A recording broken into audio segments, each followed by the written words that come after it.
This is a story about how the world's most powerful, richest country is slowly losing its influence.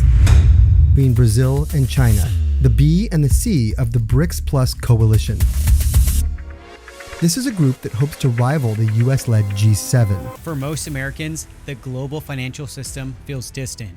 It feels abstract, something that happens in foreign capitals, behind closed doors, inside central banks that most people never think of. We go to work, we get paid in dollars, we swipe a card, and life goes on. But every so often, something happens that forces us to pay attention. And right now, one of those things is unfolding quietly, but potentially profoundly on the global stage. Over the last few years, the BRICS nations, Brazil, Russia, India, China, and South Africa have been working towards something that not long ago would have sounded unthinkable. They are building a new international payment system designed to specifically reduce reliance on the US dollar. And according to multiple official statements, elements of the system may be backed by gold or other real assets. And that immediately raises some big questions. Why would countries want to move away from the US dollar? What does gold-backed actually mean in practice? Is this a serious threat to the US financial power, or is it just political posturing? And most importantly, what does this mean for you as a US citizen, a taxpayer, and an investor? This is about understanding how money, power, technology, and geopolitics intersect, and how changes at the global level eventually show up in very real ways, with inflation, interest rates, debt, investment returns, and economic stability here at home. So today we're going to break this down step by step in a way that actually makes sense, so that at the end of this video you understand not just what BRICS is doing, but why, how, and what this realistically means for the United States. Welcome back to the channel where business, money, and investing actually make sense. Before we get started, do me a quick favor, hit the like button and subscribe and share with a friend who needs to see this. It really helps the channel grow and lets me keep putting out clear, practical investing content out like this every week. All right, let's get into it. What is BRICS and why does it matter? BRICS has begun as an economic grouping of 5 countries, which is Brazil, Russia,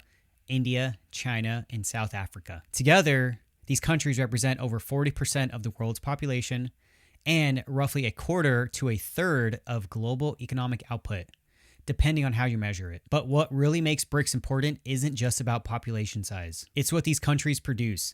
BRICS nations collectively control massive energy resources, large gold reserves, strategic minerals, majority of manufacturing capacity, and growing consumer markets. And in recent years, BRICS has been expanding. Countries like Saudi Arabia, Iran, the UAE, Egypt, Ethiopia, and others have joined or expressed a strong interest. Many of these nations are energy exporters, which matters enormously in global trade. BRICS is not a military alliance. It's not a replacement for NATO. It's not a single unified government. BRICS is a coalition of countries with one shared concern. They do not want the global financial system to be dominated by a single currency forever. To understand why BRICS is doing this, you need to first understand how the current system works. Right now, the US dollar sits at the center of global finance. Most international trade is priced in dollars, settled in dollars, and cleared through dollar-based systems.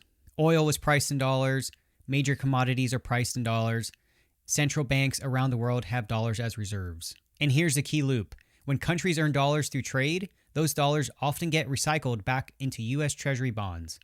That gives the United States several enormous advantages, which are persistent global demand for US debt, lower borrowing cost, the ability to run large deficits, and significant geopolitical leverage. Because if the US controls the pipes that money flows through, it can shut the valves. And that brings us to the turning point. Here's why BRICS wants an alternative. For decades, the system worked until it didn't. From the BRICS perspective, the US dollar system now carries serious risks. First is sanctions.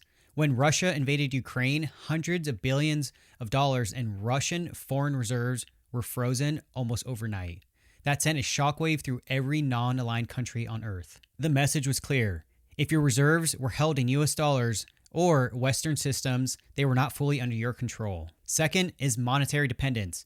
If you trade in US dollars, you're exposed to US interest rate decisions, Federal Reserve inflation policy, and dollar strength or weakness cycles. Third is political exposure. Countries increasingly view the dollar not just as money, but as a tool of state power. So the motivation for BRICS is simple: reduce exposure, increase sovereignty, and build alternatives. But here's the critical part most people miss. The move is only possible now because the global economy itself has changed. There's a shift from the industrial age to a digital, borderless economy. This is the engine behind everything. The world is moving from an industrial age financial system to a digital, borderless one. And money always follows technology. In the industrial age, value moved physically. Money followed shipping lanes, transactions went through centralized hubs, and control was geographic. If you wanted to move money internationally, you had to pass through places like New York or London. That's why the dollar system became so dominant. But digital technology breaks that model. Today, value moves at the speed of data. The geography of money is disappearing. Digital ledgers, including blockchain-based systems, allow peer-to-peer settlements. Now, two countries can exchange value directly without a Western bank, a U.S. clearinghouse, and a centralized intermediary. That's what makes the BRICS payment system viable. The proposed BRICS unit is not tied to a single vault or capital city. It exists across a network itself. That's what borderless really means. What is programmable money versus static money? In the industrial age, money was static. In the digital age, money can be programmable. Rules can be embedded, values can be rebalanced automatically, settlements can occur without human approval. The BRICS unit is reportedly designed to anchor part of its value to gold, anchor part to member currencies, and automatically rebalance through algorithms. This replaces political trust with mathematical trust. In a digital economy, countries trust code more than a promise. Gold isn't coming back as pocket money. Instead, it's becoming digital collateral. BRICS is blending the trust of the industrial age, gold, with the speed of digital age, which is the blockchain. Instead of shipping heavy bars across oceans, digital tokens representing ownership move instantly. Gold becomes liquid again, not as currency, but as settlement credibility. This helps bypass the digital toll booth. For decades, the dollar acted as the toll booth for global trade. To participate digitally, you had to use dollar clearing, SWIFT, and Western financial rails. BRICS is building parallel rails, not to destroy the global system, but to avoid gatekeepers. As the world becomes more digital, gatekeeping becomes harder. Let's clarify something important. BRICS is not launching a new paper currency. This is not a replacement for the dollar in your wallet. What they are building is a settlement mechanism, a unit of account used for trade between nations. Think of it like this: it's a neutral trade token, not a national currency. Gold backing does not mean full convertibility on demand. What it likely means is partial asset backing, reserve credibility, and commodity-linked settlement value. This is about reducing dollar exposure, not overthrowing the system overnight. What are important questions U.S. citizens should be asking? As Americans, here are a few questions that actually matter. Is this happening slow or fast? This is happening slow. The system takes years to scale. Does this replace the US dollar? No, but it reduces marginal demand. Does it affect US borrowing cost? Potentially, if fewer dollars recycle into treasuries. Is gold becoming money again? Not money, but strategic collateral. Now, if you add the digital risks, who is responsible if the decentralized system is hacked? Is there a BRICS digital court? If AI handles rebalancing, what happens if one country is harmed? Can code be overridden politically? How much trade data will member nations see? Who controls transparency? These questions don't yet have any clear answers, and that uncertainty is part of the risk. Does this affect the US dollar? And if so, how? The dollar does not collapse overnight. What changes is pressure at the margins. As alternatives exist, some trade bypasses the dollar, some reserves diversify, and some demand slowly erodes. This can mean slightly higher long-term interest rates, more importance placed on financial discipline, and a greater role for hard assets and commodities. Therefore, the dollar remains dominant but no longer exclusive. That distinction matters. How is the U.S. responding? The U.S. response has been measured and quiet. There hasn't been panic or dramatic statements. Instead, they are strengthening alliances, maintaining dollar liquidity, monitoring alternative systems, and avoiding legitimizing the threat through overreaction, because acknowledging panic would validate the shift. What does this mean for investors and everyday Americans?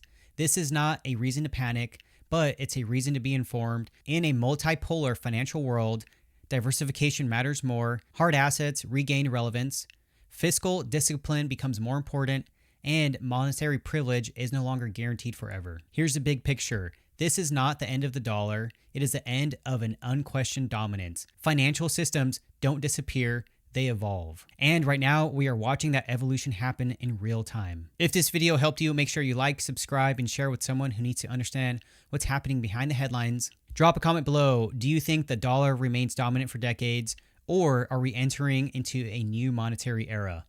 I'll see you in the next one.